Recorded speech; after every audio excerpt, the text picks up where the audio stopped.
Hey, what's up, everybody? It's Jim with Reverb.com. Thanks for joining us, NAMM 2018. I'm here at what we're calling the pedal panel. Instead of me introducing you guys, why don't we go around? Jamie, let's start with you. What's your name? What pedal company do you work for? And what's your favorite pedal of all time? My name is Jamie Stillman from Earthquaker Devices. Maestro filter, sample, and hold. Maestro, which is right there. Your personal... My actual one. It's right there. Yeah. We'll plug it in later. All right.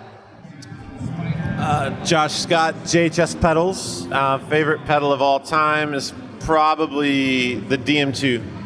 DM2, safe choice. It is safe. I would say. It is safe.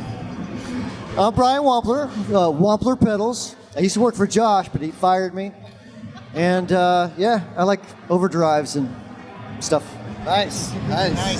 Robert Keeley did for favorite pedal. Is that what we're doing? So it's the Mutron envelope filter. Yeah. Are there two versions of that, or is there? I'll take the early one. Yeah. I'll take the Musitronics one. How about that? I used to have a phaser too. Those are so delicious. cool.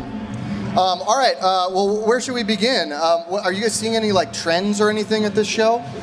Like, is everybody releasing chorus pedals or overdrive pedals? I see people releasing a lot of pedals that have like 10 tube screamers in one. Yeah.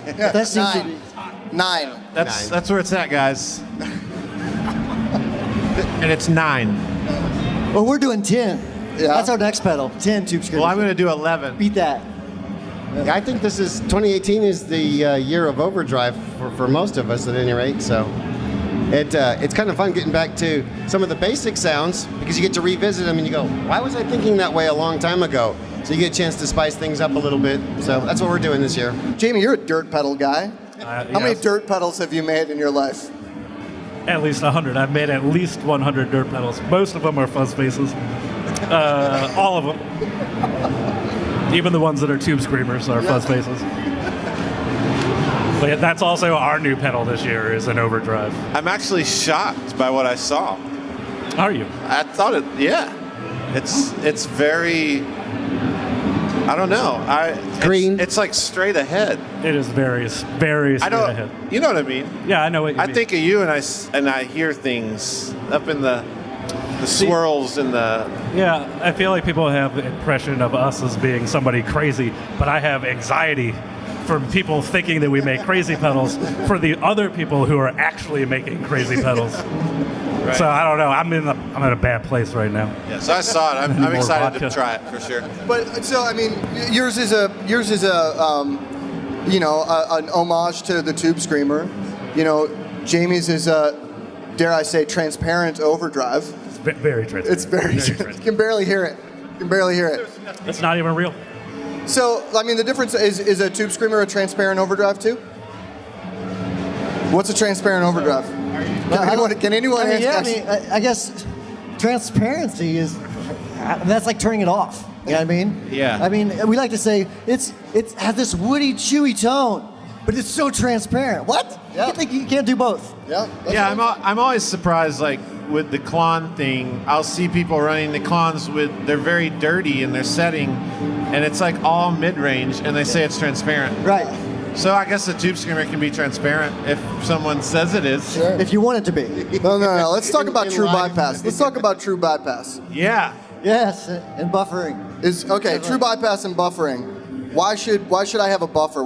Jamie's out. Talk to me about true bypass. Oh man, I think too many people put too much of a priority on true bypass. I mean, if you have all true bypass pedals, then your sound's going to suck because you're going to lose some high end. So you need a buffer. Well, how many buffers? I don't know. I mean, like you can have a couple, I guess. You can have sucky buffers. You can have great buffers. But I think there's just too much of an importance, you know. And probably because of full tone. I mean, whenever Mike actually put out probably the most popular true bypass pedal years and years ago, you know, and he kind of set that standard where you have to use. Well, you used to have to use that blue switch, or your pedal sucked. Yeah. You know, and it's just not that way anymore. So, and I don't think it's nearly as important, at least to our customer base, as it once was. Yeah? Yeah. Do you guys echo that? I mean, are you guys getting asked for, like, does the data corrupter come within true bypass? I think most people wish it was entirely bypassed, like better than true bypass. We actually get asked that question all the time. Is it true bypass? I feel like any question that we get asked about electronic components, I wonder why they're asking. Like, does it make a difference to people? Like, are the diodes germanium or whatever? And I know that people apply a sound in their head to these things, but sometimes they just don't sound the way you think they do. Like, it's an age-old argument, I guess. Like, worry about what it does and how it sounds, and like, does it make you want to play guitar? Not, is it true bypass, or what the components are. And I don't even know if anyone even understands what it is that they're being told when they hear it. Yeah. They're just reading stuff on the internet. Like, they're reading something that says that it's true. Yeah. Which is better. Let's actually talk about delay for a second. Josh mentioned the DM2. Robert, and specific to that argument, like, a Bucket Brigade chip, a delay chip. Does the type of delay chip that you put in your pedal really matter all that much? Yeah, in this case, it does matter. I mean, it's a huge difference. They have characteristics that you like or love about them, and they have their own quirks. So delay chips significantly matter into what kind of delay pedal you're making. Whether it's an all pristine digital one that you can write programs for, or it's a digital device that has a preset, say, program in it, and it just does a certain delay function, or something like the Bucket Brigades that you can use for a memory storage, but they still have their own sound and characteristics. So, yeah, it makes a huge difference what chip you use for delay. And everybody seems to be at least touching, kind of the DSP style pedal a little bit more. That's one of the trends that I've seen is, people are freaking out over that new Line 6. There are lots of like large format. I mean, even something like the Workstation series, like that's like a lot in one pedal, And do you feel like people are more going towards that, or do you think like that they're going to stick with their little modules of one overdrive here, one overdrive there? I don't know which way people are going to go. I mean, I've had some fun putting pedals together, packages together that with different sounds, so that I can get two at once, and if you reverse the order, you can get a couple more. It's just been a fun thing. It's a creative outlet for me, and then putting them in categories, if you will, or under a certain artist name. It's just a way for us to be kind of creative. That's where the digital thing is for us. It's not that it's easier at all. It's just actually more fun and more creative.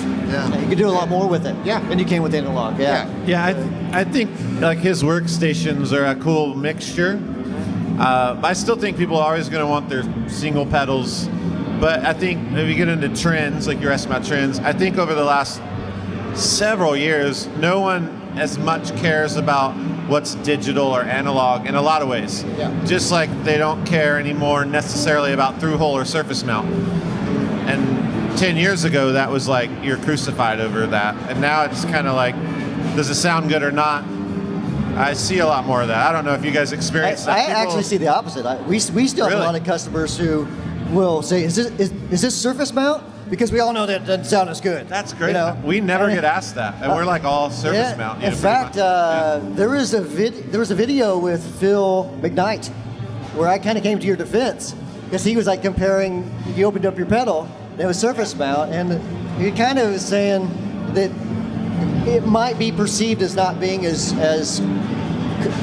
I guess, cost effective. Right. And I was like, no, you don't understand. You can buy $5 surface mount capacitors. Like, you can buy it. That's expensive for a part, right? And I mean, like, you can buy really crappy stuff in surface mount or through hole. Like, you can't base it on that. It's about the design more than the parts. It's way more about that. It's more about the design than the parts. Thank you, Jamie. So you guys all still breadboard, right? I mean, yeah. Most people watch Netflix. I breadboard things. That's, What's the craziest pedal that you've come up with that you've never released? No, I've had to make payroll. I release everything that I develop. Robert releases something weekly. Yeah. That doesn't work. It's called an effect. That's right. It gets a funny graphic and a funny name, and it makes payroll. I have this thing called the onomatopoeia that has a raisable antenna. That's all I'm going to say. It'll never come out. It's in a bucket. It got tossed into this box bucket. I like the idea of you keeping circuits in a bucket. That's where that goes. It's like slid under. I've got a pedal on a breadboard that just says Robo Synth on it. It's got 14 knobs, 2 foot switches and like 3 or 4 toggles, and one of them on the breadboard.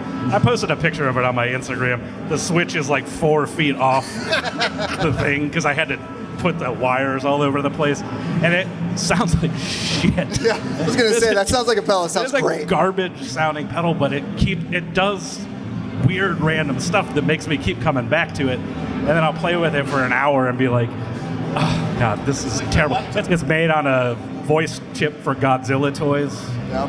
And it does this really awesome thing, and I keep fooling myself. I come back to it once a year like, I'm gonna get it this year, and it's like, no, you're not. This is not meant for guitar or ears actually at all. Brian? The weird thing is, like, we did this pedal called the Hair Distortion. It was like this April Fool's Day, and basically the pedal didn't do anything, but it had a fan that came up and it turned on. And like it was a stupid thing, right? Yeah. But then, like in the comments, you see people going, "I want one. Can you build me one?" When I did the bulb April Fool's thing, Yeah. I had a light bulb distributor contact us to do wholesale pricing through us to our customers for different types of light bulbs. Yeah. People want stuff. There's a market for anything. All right, well, thanks for joining us at the Pedal Panel, NAMM 2018. Jamie, Josh, Brian, Robert. We'll see you next time. Thanks so much. Here we go. 1, 2, 3, pedal.